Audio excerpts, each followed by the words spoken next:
Abra sua Bíblia junto comigo no livro de Atos dos Apóstolos, capítulo 27. Nós vamos ler 3 trechos. O primeiro deles, em Atos 27, versículo 2. E, embarcando nós em um navio Adramitino, partimos, navegando pelos lugares da costa da Ásia, estando conosco Aristarco, Macedônio e Tessalônica. Versículo 6. Achando ali o centurião, um navio de Alexandria, que navegava para a Itália, nos fez embarcar nele. Atos capítulo 28, versículo 11. 3 meses depois, partimos no navio de Alexandria, que invernara na ilha, o qual tinha por insígnia Castor e Pollux. É um momento da vida de Paulo.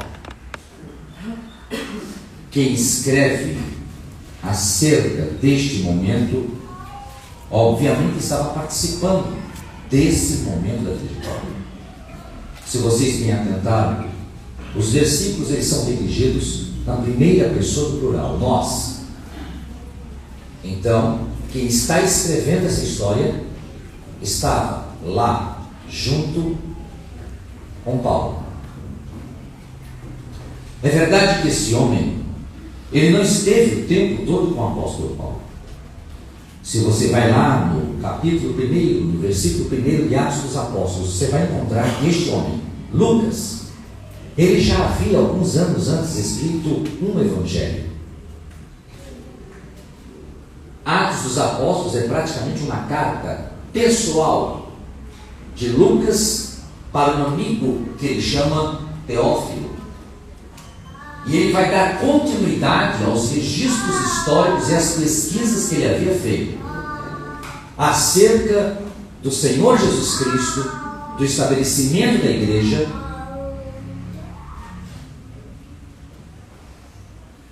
Lucas não está o tempo todo com Paulo. E quando você começa a ler os primeiros capítulos de Atos dos Apóstolos, Lucas vai dizer ele, eles, ele não diz nós. Quando Paulo cai do cavalo a caminho de Damasco, Lucas não estava. Quando Deus levanta um homem para vir orar por Paulo, e quando este homem está orando por Paulo, ele cai nas escamas dos olhos, ele recobra a visão, Lucas não estava. Quando Paulo foge de Damasco, descendo pelo muro, Lucas não estava.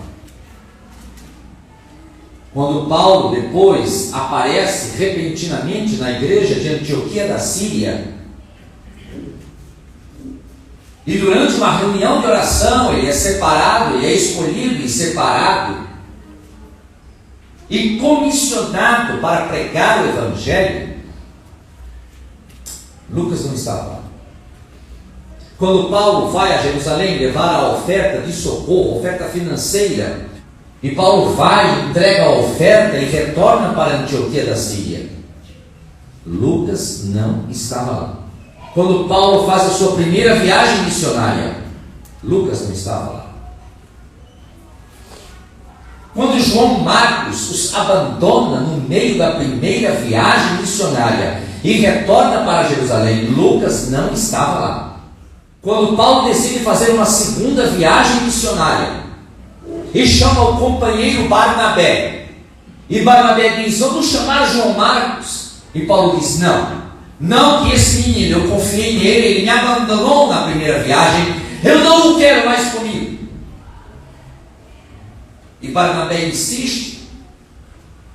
João Marcos, segundo o que está lá em Colossenses capítulo 4, versículo 10, é sobrinho de Barnabé. Barnabé tem motivos para querer apoiar tanto o jovem João Marcos. Paulo não quer saber, e então eles começam a discutir acerca de João Marcos, numa discussão tão acalorada que Paulo segue por um caminho e Barnabé vai por outro. Barnabé toma João Marcos e segue para Chipre. Paulo toma consigo a Silas e vai ao norte da Síria, em direção à Cilícia e depois a Panfilha, Mísia, Licaônia, Galácia, Ásia. Lucas não está lá. Tudo que Lucas ouviu até ali é porque ele se informou, é porque ele pesquisou. Ele ouviu de outros e retratou. Na terceira viagem missionária, Lucas muda o texto e ele não diz mais ele, eles, mas na terceira viagem missionária de Paulo. E não no começo da terceira viagem missionária, mas a um certo momento da terceira viagem missionária, quando Paulo está passando pela região de Éfeso. A partir daquele momento, o escritor ele começa a dizer: nós fomos, nós estivemos, nós o aguardamos. Lucas não presenciou muita coisa. Paulo foi apedrejado, foi chicoteado, foi arrastado para fora da cidade, foi ameaçado, foi perseguido. Lucas não viu nada disso. Lucas, ele vai testemunhar, ele vai falar do que ele ouviu de terceiros. Existe uma classe de pessoas que frequenta as igrejas, que busca na religião algum conforto, mas são pessoas que não tiveram experiências verdadeiras e estão ali porque ouviram falar dos outros. Mas é bom que estejam. Mas há um momento na vida de Lucas em que agora ele tem uma experiência pessoal com Deus, acompanhando Paulo. Não que ele não fosse um servo do Deus Altíssimo, mas o nível de experiência de Lucas era um. Primeiro era o de ouvir falar, mas agora ele vai sentir na pele. Nós gostamos muito de rotinas. É uma das coisas, pastor, e o senhor sabe muito bem disso, que se enfrenta uma grande dificuldade nas igrejas, diria eu, de pelo menos 25 anos para cá. O estilo do culto está mudando. A liturgia tem mudado drasticamente. Houve um tempo em que nós íamos para a igreja e nós sabíamos que o culto começava às 19h30. Impreterivelmente 19h30. Fazia-se uma oração que era a oração invocatória. E então alguém escolhido pelo pastor vinha e começava a cantar os cânticos congregacionais. Geralmente era um dos presbíteros, evangelistas ou pastores que já estavam no púlpito, que era encarregado de puxar os cânticos congregacionais. Impreterivelmente nós abrimos a harpa cristã e cantávamos o hino 243 da harpa cristã. Não é isso, pastor? Nós abrimos este culto. Não é assim? Cantávamos o segundo hino, cantávamos o terceiro hino. E quando terminava o terceiro hino, já íamos fechando a harpa cristã e o povo já ia se levantando antes que o pastor dissesse qualquer coisa, porque todo mundo sabia que agora nós íamos fazer a leitura oficial. Poderiam se ler vários textos ao longo do culto, mas aquela leitura era chamada de a leitura oficial. Lia-se, fechavam-se as Bíblias e ninguém sentava. Não sente não precisava avisar, ninguém sentava, porque todos sabiam que depois da leitura oficial vinha uma oração. E quando se terminava a oração e dizia-se em nome de Jesus, amém, o povo já ia sentando, porque todos sabiam que agora o coral Vozes de Betel ia cantar 2 hinos. E enquanto o coral estava cantando as últimas linhas da última estrofe do último hino, o segundo hino, o você observava que já havia um movimento do outro lado da nave da igreja, do local de culto, que eram as irmãs do círculo de oração preparando-se para os seus 2 hinos. E quando as irmãs estavam terminando o último hino, do lado de cá, no meio do coral, os jovens começavam a se organizar, porque agora, olha o nome que se dava, Grupo da Mocidade, ia cantar os seus 2 hinos. Os grupos de mocidade na Grande São Paulo, todos eles tinham quase o mesmo nome: União da Mocidade da Assembleia de Deus do Cangaíba, União da Mocidade da Assembleia de Deus do Jardim Maringá, União da Mocidade da Assembleia de Deus do Jardim Amália. Era sempre uma de alguma coisa.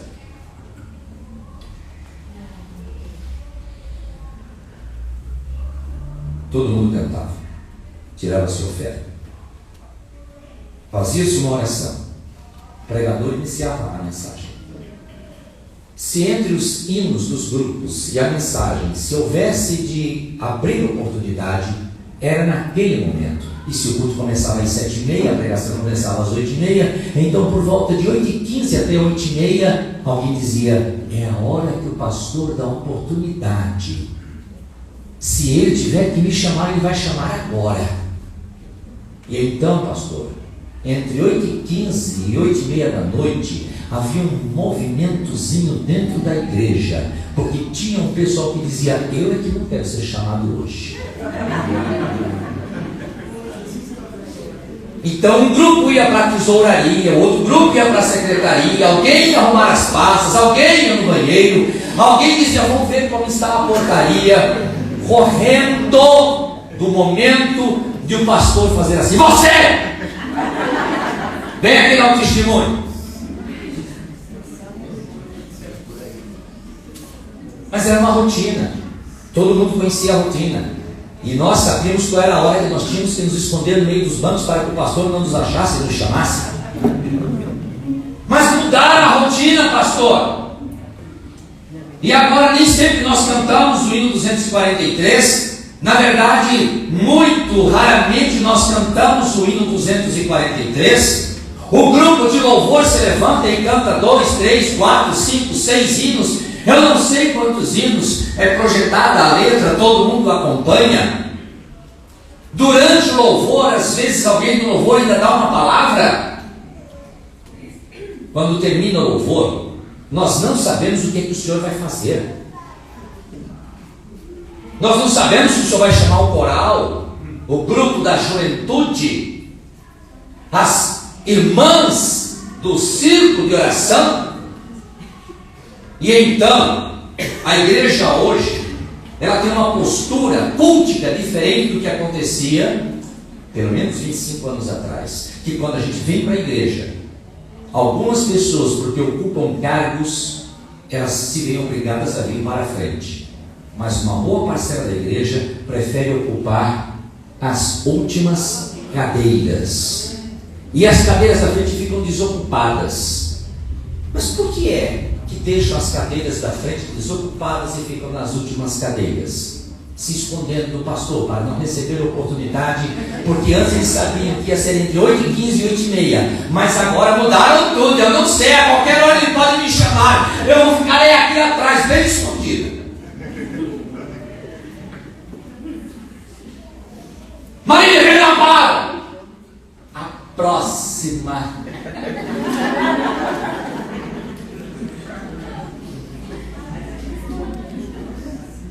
Ela é esperta. Ela é capaz de pregar numa igreja que ela conheça, mas onde ela não conhece.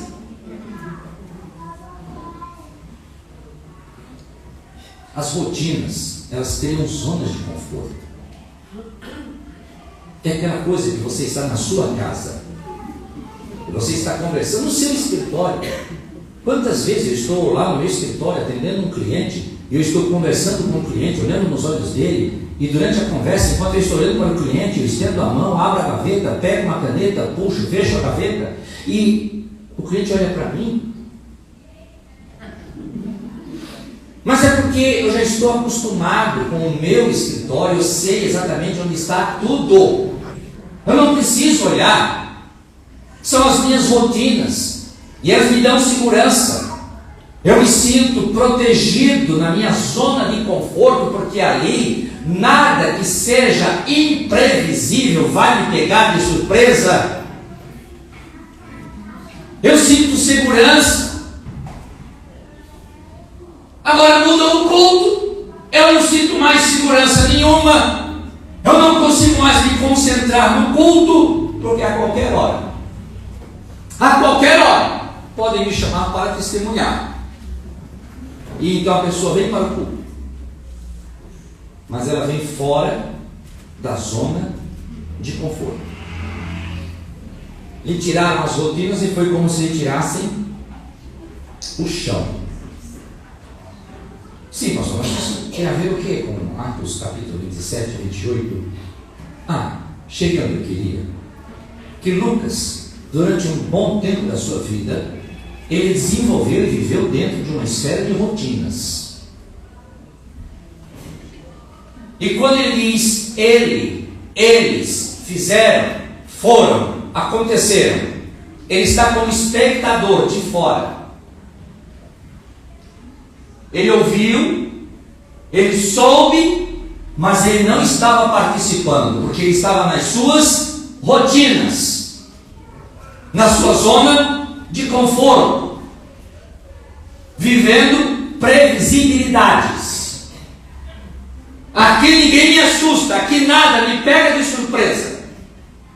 E é bom, quer dizer, aparentemente é bom viver rotinas.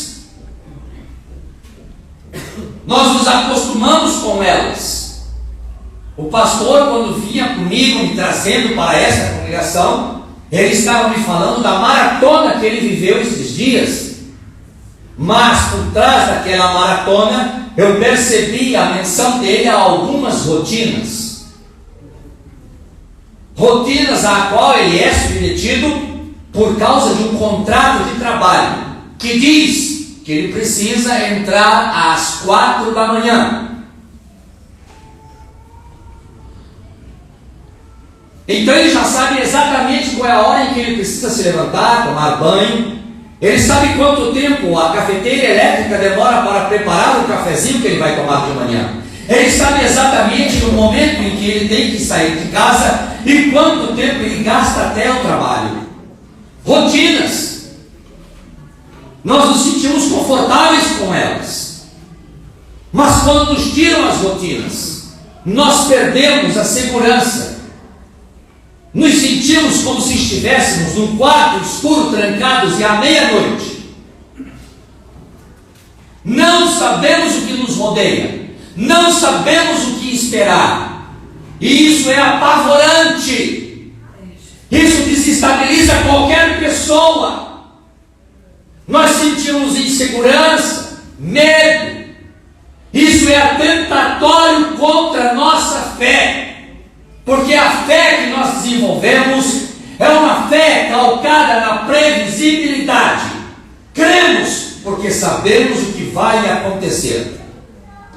Mas quando não sabemos o que vai acontecer, já não cremos tão facilmente. Tememos, ficamos inseguros, fraquejamos, nos angustiamos. O tom da nossa voz durante a oração muda. E fica muito óbvio, fica bastante óbvio, fica totalmente evidente que nós estamos perturbados, ansiosos, temerosos, inseguros, confusos. Tiraram Lucas da sua vida de mesmices e de rotinas. E agora, ele não está mais fora da história, ele está dentro da história. E embarcando nós em um navio atramentino. Partimos navegando. estando conosco, Aristarco. Agora, Lucas não está mais na plateia. As coisas agora estão acontecendo na vida dele. Agora não é mais uma questão de levantar às 3:30 da manhã para entrar às 4 da manhã no trabalho. Mas ele não saber que horas vai levantar, não saber que horas vai chegar, não saber exatamente para onde está indo, de não saber o que está acontecendo.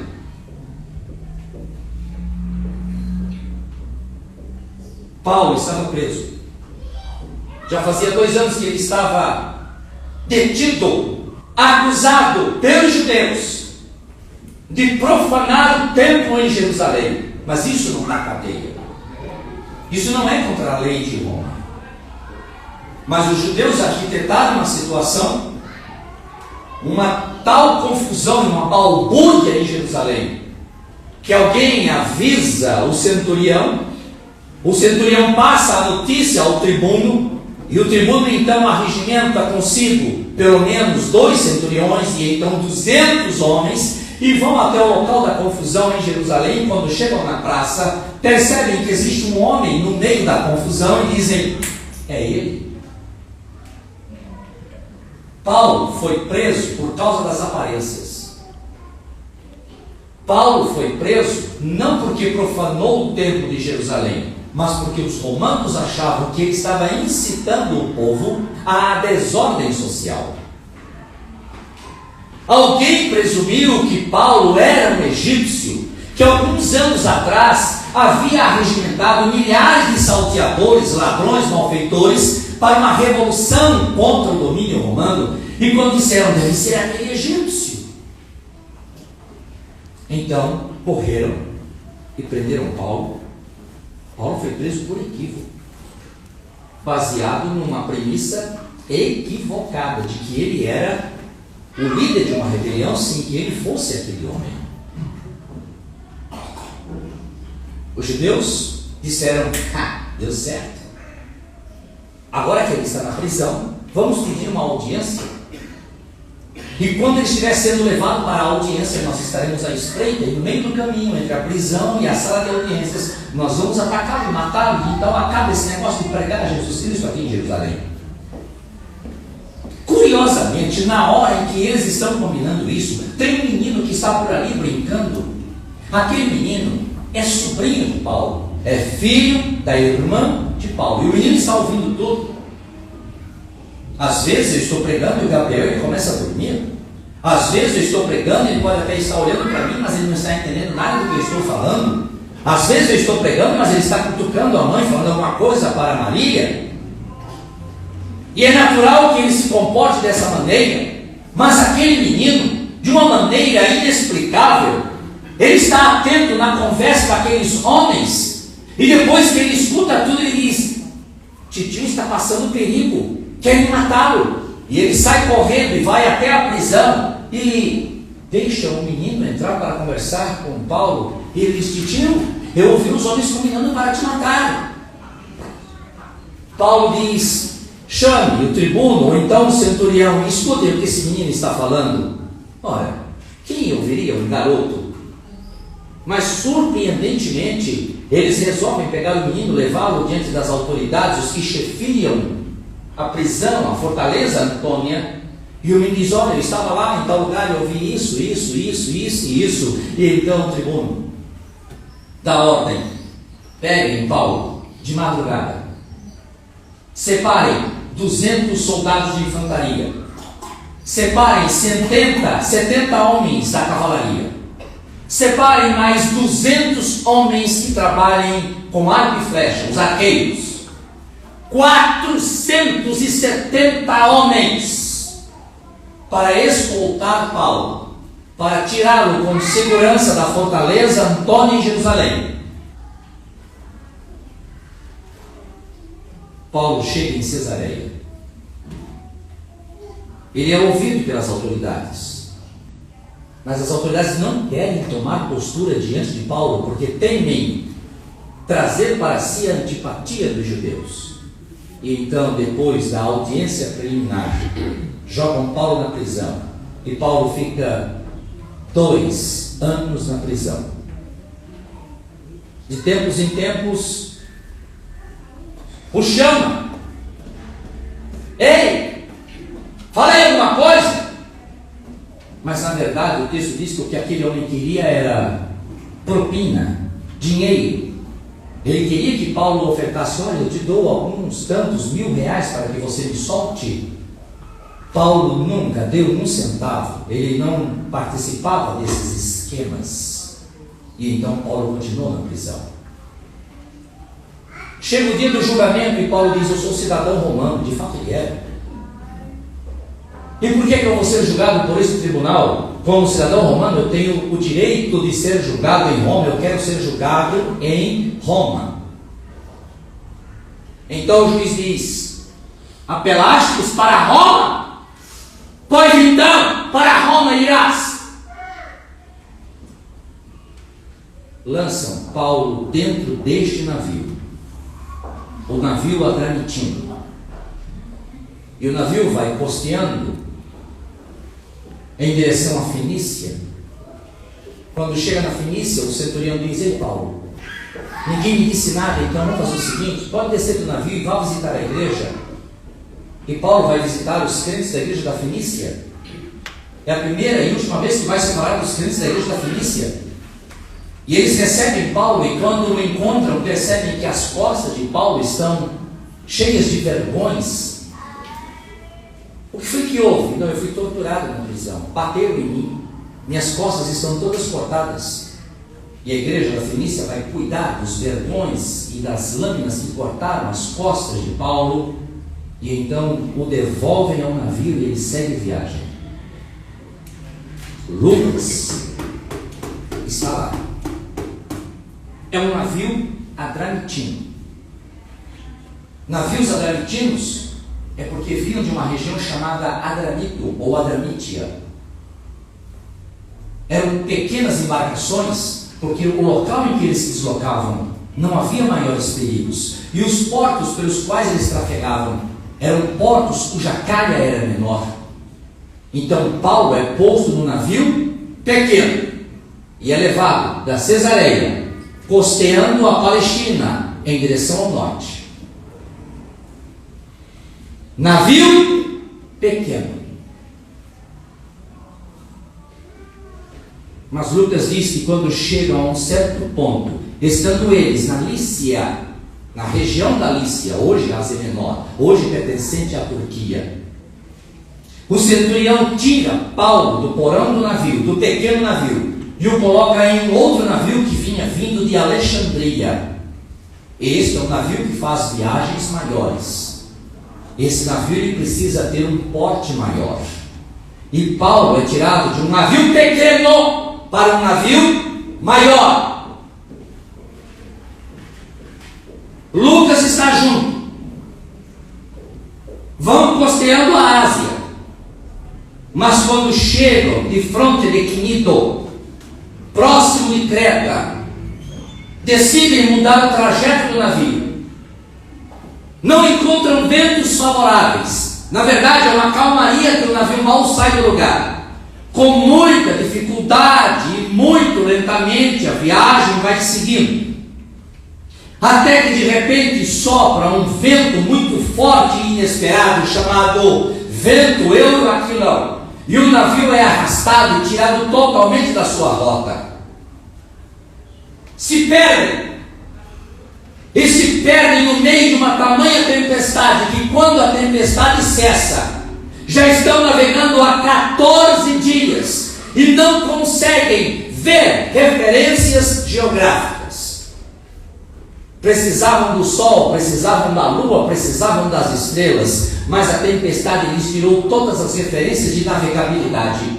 E agora eles estão perdidos e não sabem exatamente em que ponto do mar Mediterrâneo estão.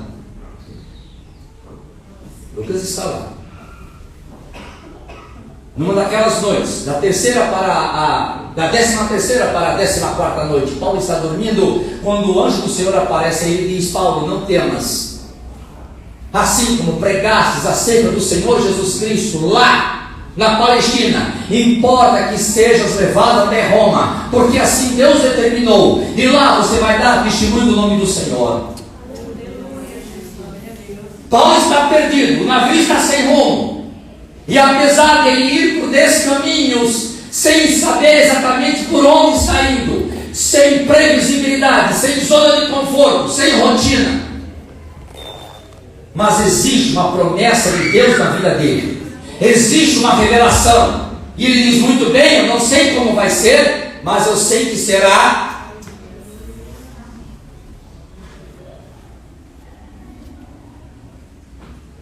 Na 14ª noite, eles já estão desesperados, porque os ventos continuam soprando muito fortemente, as ondas do mar, os vagalhões são tamanhos que eles começam a ter medo que o navio venha a afundar. Amarram o navio, passam cordas por todo o navio, para dar maior firmeza à estrutura da embarcação. Percebem que o navio é pesado, e então começam a pegar o trigo e todo o alimento que tem dentro do navio e jogam ao mar para que o navio fique mais leve. Percebem que alguma coisa está estranha e jogam cordas para medir se a profundidade do mar é a mesma, e percebem que a profundidade está diminuindo, o que significa que estão se aproximando de terras. Ficam com medo e dizem: é melhor lançarmos âncoras, porque pode ser que nós estejamos indo de encontro ao norte da África e vamos bater nos areiais de Sirte, e o navio vai encalhar ali, nós vamos afundar e vamos morrer todos, porque quem cai no meio do areial não consegue nem nadar, nós vamos todos morrer afogados. Vamos jogar âncoras e vamos esperar que o dia venha. E ficam ali parados, presos por 4 âncoras, o navio balançando de um lado para o outro, porque toda a rotina de Lucas se foi, e agora ele não sabe mais o que vai acontecer. Ele tem que se agarrar só com uma coisa, só uma coisa que existe na vida dele, uma promessa, uma revelação que Deus deu, que ele seria tirado da Palestina e levado para Roma. Mas fora disso, ele não sabe mais nada do que está acontecendo na vida dele. É muito fácil acreditar no plano de Deus quando nós olhamos em volta e sabemos tudo o que está acontecendo, mas quando nós não entendemos o que está acontecendo, acreditar na revelação, acreditar na promessa, torna-se extremamente difícil, e nós nos angustiamos, nos sentimos inseguros. Quando o dia vem, eles percebem que estão próximos de uma ilha. O vento sopra mais intensamente e o navio é jogado contra uns rochedos, encalha, e o mar está tão bravio, tão violento, as ondas são tão intensas que o navio começa a se partir ao meio. Os soldados romanos dizem: olha, quem sabe nadar, pule e nade. Quem sabe boiar, pule e boie. Quem não sabe nadar e nem boiar, pegue tábuas ou alguma coisa na embarcação, agarre-se, jogue-se na água, seja o que Deus quiser. Ninguém se perdeu, ninguém morreu. Ficam 3 meses na ilha. E então surge um outro navio, também vindo de Alexandria, um navio chamado Castor e Pollux. E esse navio, ele para por aquela região. E Paulo, acompanhado de Lucas, embarcam e seguem a viagem para Roma.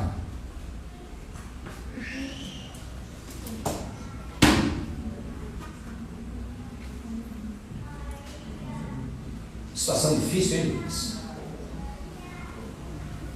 Quem te mandou seguir Paulo? Não é melhor você ter ficado lá atrás? Tempestade sorvendo na sua vida porque você não quis ficar lá atrás. Lutas só vieram para você porque você não se conforma em ser dos últimos. Tribulações e angústias vêm para você porque você quer estar lá no fronte da batalha. Você disse: eu quero ir para a frente, eu quero estar lá na frente. Luta só vem para quem aceita desafios, para comodistas, para os conformados, para os preguiçosos, para os que se agarram com zona de conforto. Tanto faz se há promessa e se há revelação ou se não há. Mas quando você diz: eu quero estar com Cristo, onde a luta se travar e no lance imprevisto na frente me encontrar, até que eu possa ver na glória.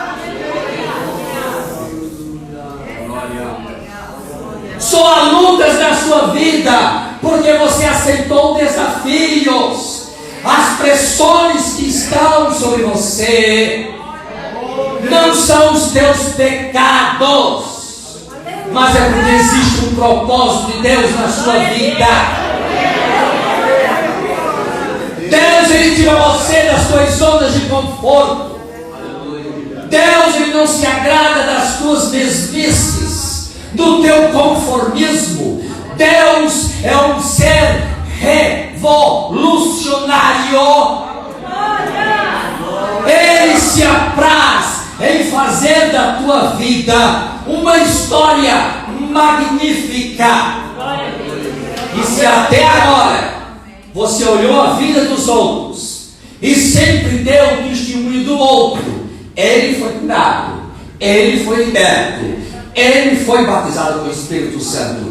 Eu ouvi dizer que Deus abriu uma porta de emprego. Eu ouvi dizer que para fulano Deus abriu uma porta da faculdade. Mas a partir desta noite, você vai começar a redigir a sua história, não mais na terceira pessoa do singular ou na terceira pessoa do plural, mas agora você é o elemento ativo e participativo dentro da sua própria vida, e você começa a dizer: nós entramos na batalha, nós enfrentamos a luta, nós estávamos na tempestade, nós enfrentamos o inimigo, nós fomos perseguidos.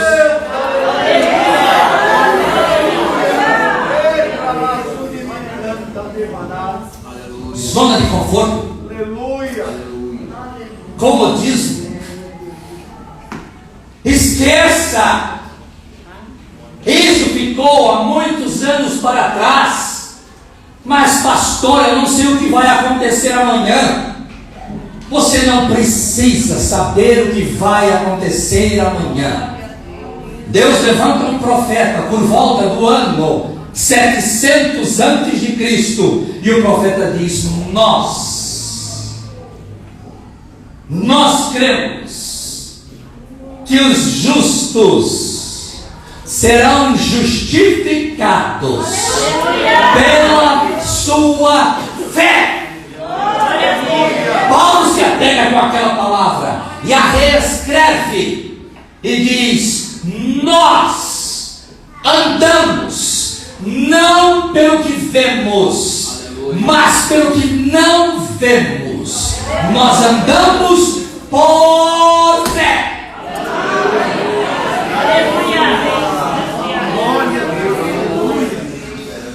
Eu não sei o que vai acontecer amanhã. Eu não sei como eu vou sair daquela enrascada. Eu não sei como eu vou pagar aquela conta. Eu não sei o que vai me acontecer, porque já me avisaram que eu vou ser demitido, e eu não sei aonde eu vou arrumar outro emprego. Eu não sei o que eu vou fazer com este exame médico, porque aqui está dizendo que eu tenho que ser operado urgentemente. Eu não sei. Perder as suas zonas de conforto, sair das tuas mesmices, pode te abalar muito e te deixar incerto, inseguro e angustiado. Mas Deus, Ele nunca perdeu a direção, o controle da sua vida, e Ele sabe exatamente o que está fazendo. Existem muitas pessoas que oram dizendo: Senhor, tira a tempestade da minha vida, Senhor. Mas quando a tempestade veio na vida de Lucas e Paulo, Deus não tirou a tempestade, nem da vida de Paulo e nem da vida de Lucas. Deus fez diferente. Ele disse: ok, a tempestade está aí, vocês saíram da zona de conforto, mas este navio que vocês estão é um navio pequeno, e para essa tempestade eu preparei um navio maior para você. Deus, Ele não tira a tempestade da sua vida. Deus te dá um navio maior para que você enfrente a tempestade.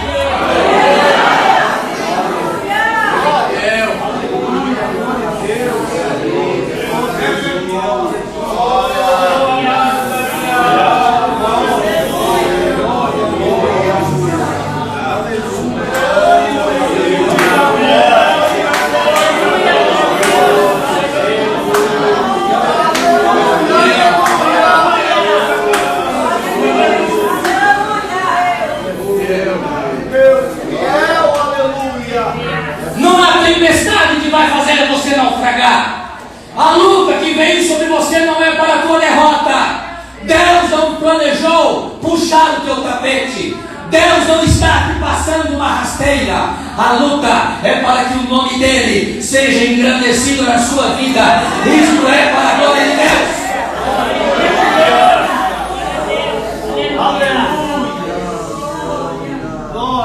Aqueles homens começam a fazer renúncias. Eles procuram agora aliviar o navio. E esse é o problema das nossas lutas, porque muitas vezes as lutas nos levam a ter que abrir mão de muita coisa. E nós possamos...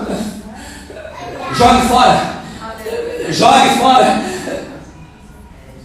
Masaharu Taniguchi é o mentor da seita Senchonoye, e isso também não vai desacreditá-lo totalmente quando ele diz que todas as nossas escolhas importam em renúncias. Se você escolheu servir ao Senhor Jesus Cristo, e se você escolheu estar lá na frente da batalha, então você tem que renunciar às suas mesmices, aos seus conformismos, às suas zonas de conforto, e começar a perceber como a vida cristã, ela é uma aventura, como ela é desafiadora, e como ela é triunfante, gloriosa, vitoriosa. Renuncie, abra mão e concentre-se no chamado de Deus para a sua vida. Comece a aliviar o navio. Aleluia. É porque tem muita gente, pastor, que está acreditando mais no navio do que naquele que fez o mar. Não são os navios que vão te salvar. Os navios são uma ferramenta apenas e nada mais do que isso. Mas quem garante a tua vitória e o teu sucesso é o Criador do mar e da tempestade. É Ele quem disse que você vai chegar com um porto bom. Reveja, pense para onde é que você direcionou a sua confiança. O navio se parte. E quando o navio se parte, ele expõe fragilidades, porque nem todo mundo sabe nadar.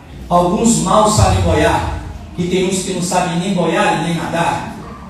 E aí nós percebemos os valores diferenciados que as pessoas têm. Nem todos cantam, nem todos pregam, nem todos sabem orar. E apesar das nossas limitações, Deus diz: olha, você pode ter as limitações que for, e você pode ser muito diferente daquele, mas eu vou salvar a todos igualmente, ninguém vai se perder. E de fato, o navio se parte. Quando o navio se parte, todo mundo pula dentro da água. Alguém deve ter dito: pronto, está tudo acabado, agora nós estamos indo embora e dando adeus para esta vida. São pessoas que perderam totalmente a esperança. Mas eu venho como profeta de Deus esta noite dizer a você: não perca a sua esperança, mesmo que a tempestade tenha se levantado, mesmo que o navio esteja partindo, e mesmo que você diga: pastor, eu não sei boiar, eu não sei nadar, eu vou morrer. Assim diz o Senhor: eu te sustento, eu garanto o teu fôlego, eu é que te dou vida, eu é que conduzo você ao porto seguro.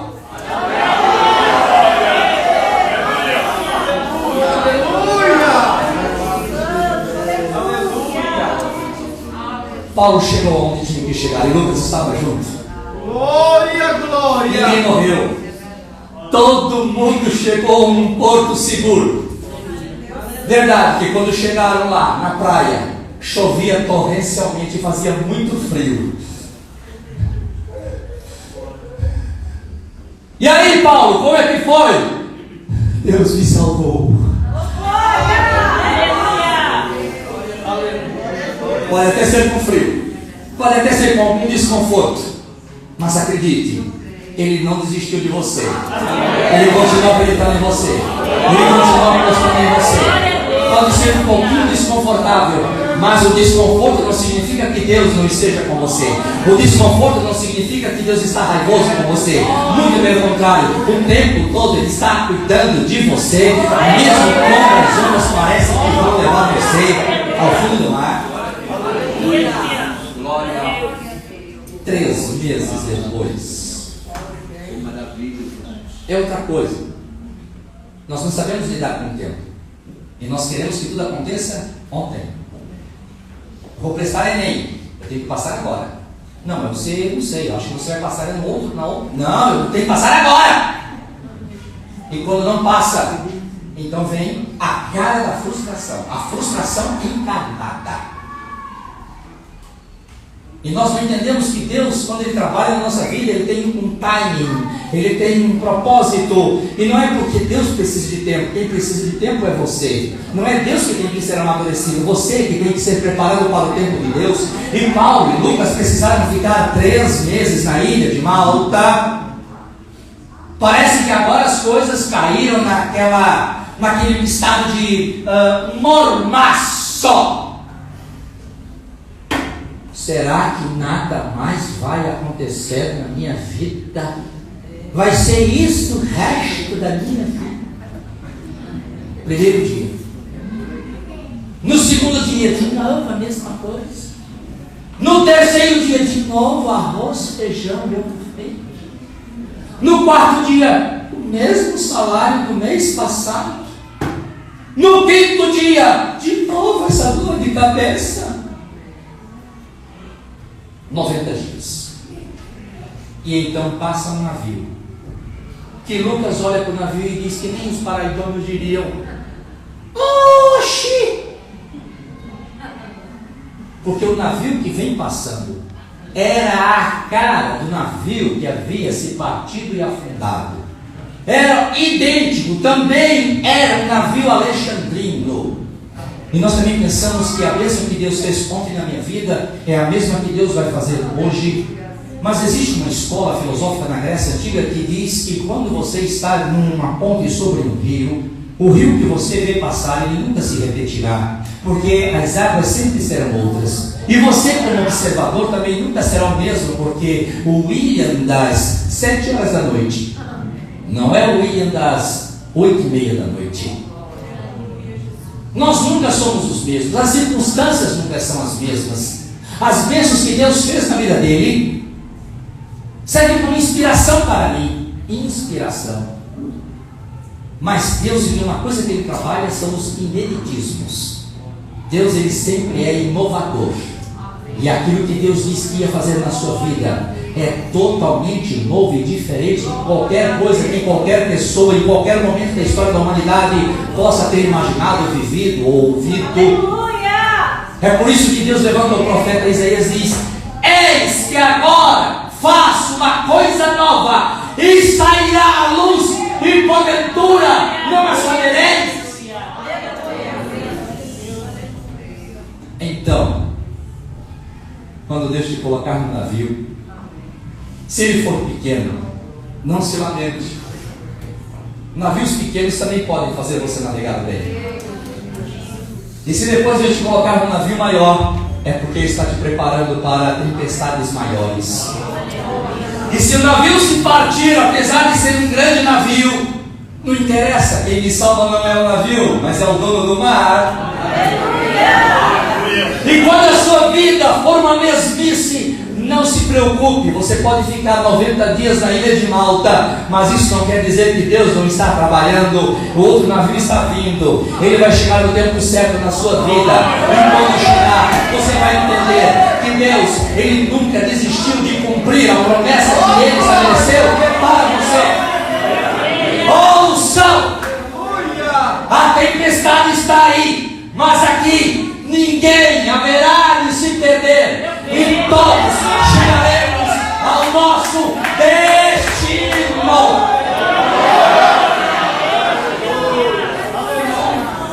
Deus não é moleque, e se Deus Ele revelou e prometeu, em momento nenhum, por nenhum pecado, nem por nenhuma fraqueza ou limitação sua, mas é pela graça dEle, e Ele vai levar você até o lugar que Ele prometeu. Olhe para a tempestade e diga: eu creio no Deus que fez os mares.